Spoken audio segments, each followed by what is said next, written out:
I stood at the back of the courtroom, still in my janitor uniform. My boots were muddy from cleaning the courthouse basement just that morning. My hands smelled like bleach, and the calluses on my fingers ached from years of hard work. When I took the stand, I could hear the quiet chuckles from the other side. Her lawyer smirked, she rolled her eyes. Even some of the people sitting behind her, friends, maybe, whispered and giggled. "You're just a janitor," her lawyer said, flipping through his papers like this case was already won. I said nothing, I didn't argue. I didn't shout, I simply reached into my coat pocket and pulled out a thick, slightly wrinkled envelope. I had sealed it 3 years ago on the night everything changed. The night she left with our son, and told me I'd never be more than the guy who cleans up other people's mess.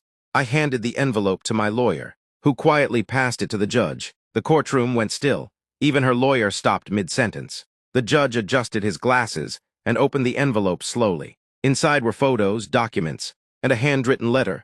My heart pounded as he read silently. The more he read, the more his face changed from calm to surprise to something else, something serious. And then the judge looked up. He tapped his gavel lightly.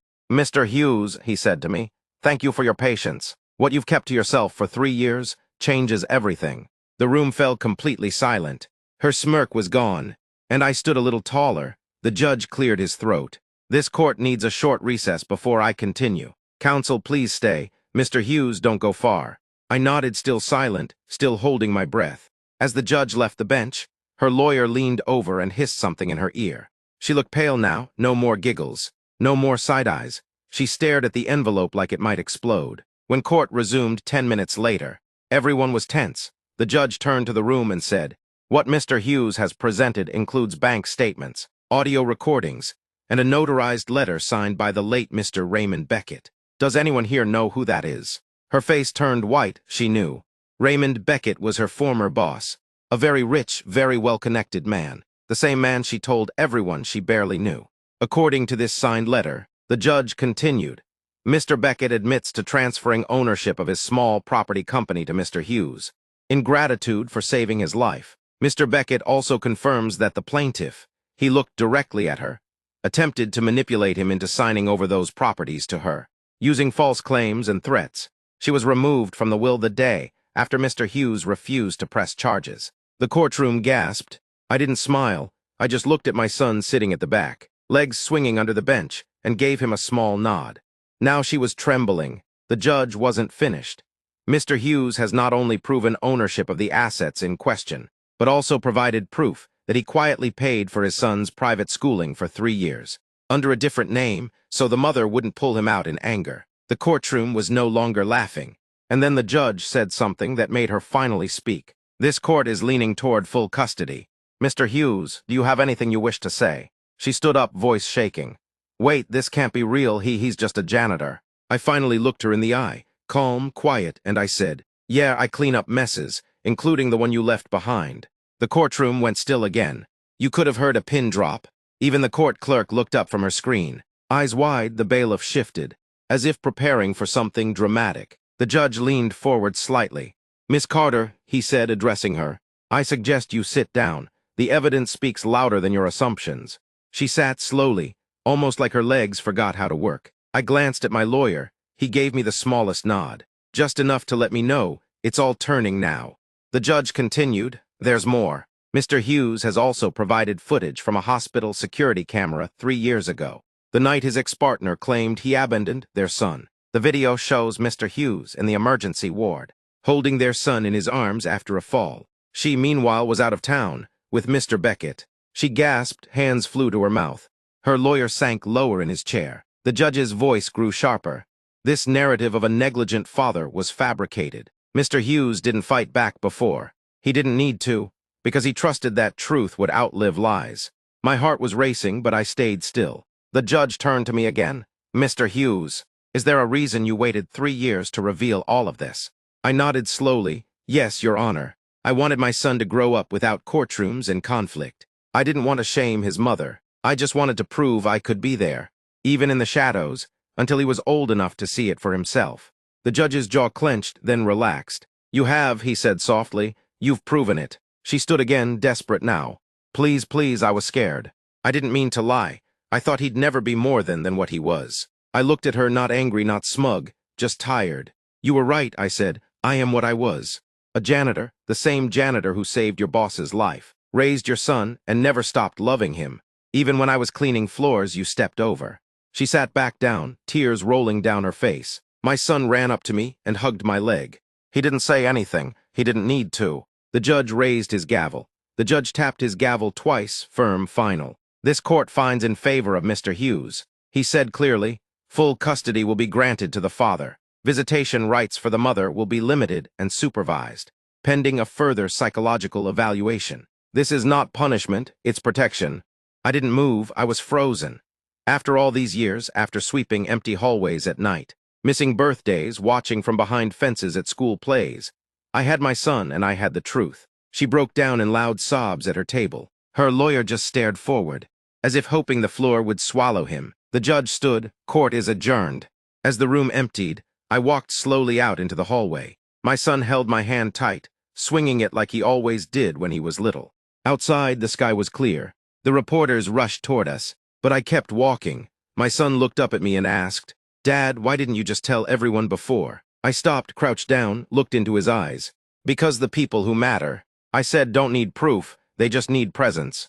And I wanted to be present for you." He hugged me, quiet, warm, and real. Then a familiar voice echoed behind us, soft, uncertain. Can I say goodbye to him? It was her, standing alone on the courthouse steps. No lawyer, no crowd now, just her. I looked at my son. "That's your choice, bud." He looked at me, then at her. And then he took one step forward. He stood there for a second, just a second, like he was deciding if the little boy inside him still needed her. Then he walked toward her, one slow, careful step after another. He stopped right in front of her. She knelt, tears still on her cheeks, hands shaking. "Hi, sweetheart," she whispered. "I know I messed up. I know I wasn't the mom you deserved. She swallowed hard. "I just wanted you to know that I'm sorry. And I do love you, I always have." He stared at her, his little fingers fidgeted. Then calmly, clearly, he said, "I believe you, but I don't trust you yet." She broke, her whole body folded in like she'd been holding her breath for 3 years. But he didn't step back. He reached forward and touched her shoulder gently. "Maybe one day," he added. Then he turned and ran back to me. I lifted him without a word and held him close. As I carried him to the car, I looked over my shoulder. She was still there, kneeling on the courthouse steps, crying not from anger now, but from regret. And that's when I realized something. Forgiveness isn't about pretending the past didn't happen. It's about not letting it chain you down anymore. We drove home, quiet music playing, sunlight streaming through the windshield. That night, after dinner, I tucked him into bed. He looked up at me and asked, "Dad, are you happy now?" I smiled. For the first time in a long time, it wasn't forced. "I'm getting there," I said, 6 months later. The mornings were different now, quieter, brighter, not because life got easier, but because peace finally replaced the constant weight I'd carried for years. My son Eli was thriving. He laughed more, slept deeper, asked questions that didn't carry fear behind them. His teachers told me he was more confident now. He'd made new friends. He started drawing again. And me, I was still a janitor, still clocked in at 6 a.m., still pushed that old cart with a squeaky wheel. But something had changed. Now when I walked down those halls, people nodded, said good morning with respect. Not because I owned buildings now, not because I had money in the bank, but because they knew. They knew I was more than what I wore. They'd read about it in the paper, the story of the quiet man who held an envelope for 3 years and changed everything. One afternoon, after Eli's school play, I saw her again, his mother. She stood at the back of the crowd, holding a small bouquet of flowers, unsure if she should stay. Eli saw her too. He walked up to me and whispered, "Can I go say hi?" I nodded, "Go ahead." She didn't try to take over, didn't push or plead. She just knelt and listened. And when Eli came back, he didn't say much, just smiled a little. "She's trying," he said.